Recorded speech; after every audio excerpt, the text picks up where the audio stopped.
Hello, ladies and gentlemen. Hope you're having a great day and welcome to the Tundra Dude 34 YouTube channel.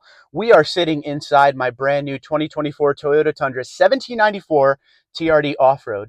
And the great part is we're able to sit in the back seat of this truck and talk about some pros and cons we have gotten over the last week with the truck. With my old Tundra that I'm coming from, which was a double cab, the smaller cab for Tundra, I would not be able to sit back here and talk with you. So right off the bat, there's your first pro. We have a back seat again. In case you're new to the channel or you don't know, I had a 2023 SR5 TRD off-road double cab. All right, so smaller cab, and it just wasn't functional enough to continue on down the road with it.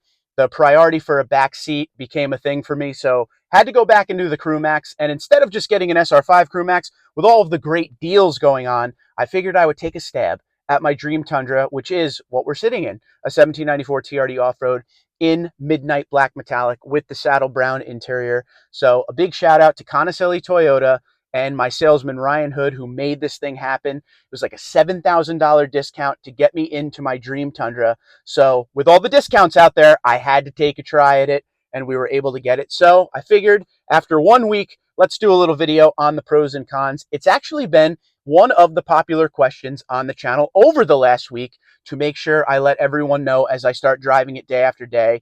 Are there any pros and cons? There's a ton of pros, but I do have a few cons. So let's get right to it. Some of the things that are great about this truck, we will start with the pros. And I just want to let you know, this is coming from someone that just stepped out of an SR5.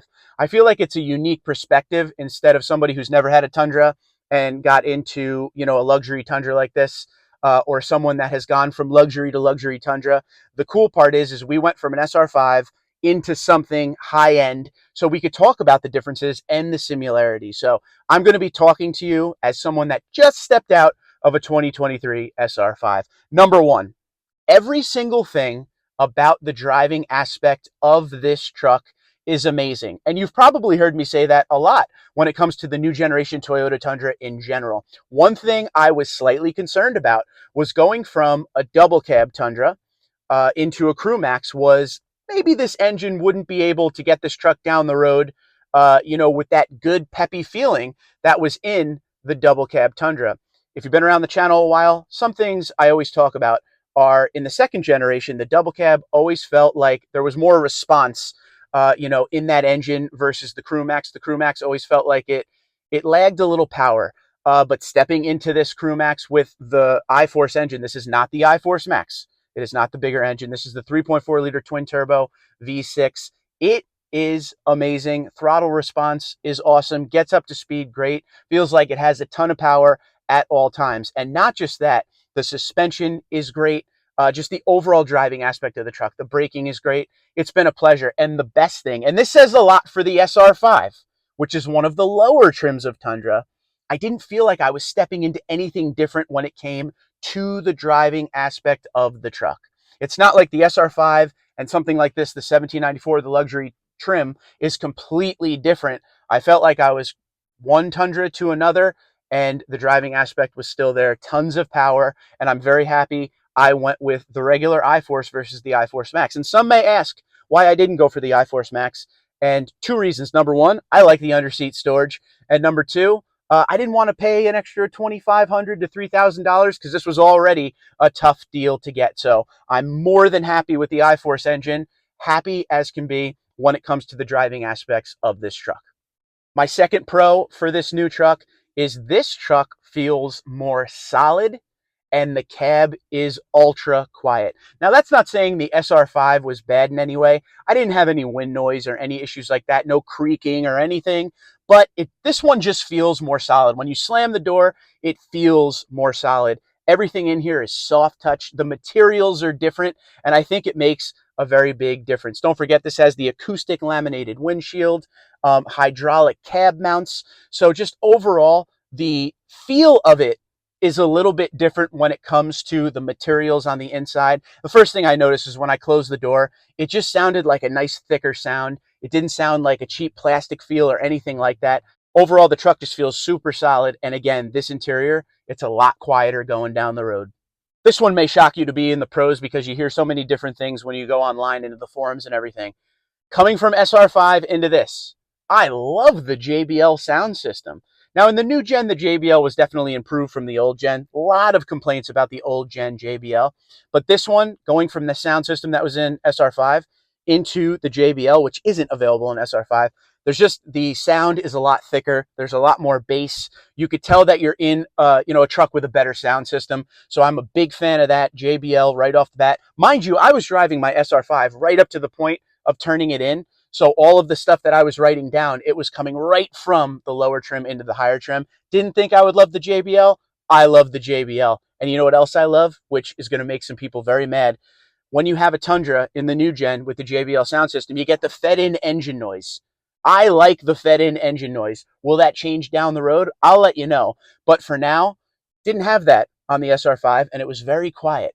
This gives it a little engine roar, and even though it's fake because it's in the JBL sound system, I don't hate it. This one should be an obvious one, and this isn't really SR5 versus 1794, but I have to bring it up. It is so good to have the space back in here. I'm doing a video in the back seat with you for the first time since I had my last Crew Max, and it's just so nice to be able to go in the back seat and put stuff where that wasn't really possible with the double cab. Now, there was some space in the back seat of the double cab. You could throw a couple overnight bags there. You did have the underseat storage, but there was no way that a grown adult is sitting in that back seat without the driver sitting way close to the steering wheel and it being a very short ride. It wasn't going to be, a long trip with somebody in the back seat. Crew Max is a must. I strongly suggest before you make any purchase with the new Tundra, especially if you're thinking double cab, go to the dealership, open up the doors, get a feel for it as far as the space you'll need, because Crew Max is great. I'm so happy to have the space back. Unfortunately, I will never be going back to a double cab. And one thing I want to let you guys know is as of now, this could change down the road, but the chrome will remain on the outside of the body. Somebody made a point to me on the YouTube channel the other day, and it kind of stuck with me, and I agree with it. I worked so hard to get the 1794. It's always been my favorite trim.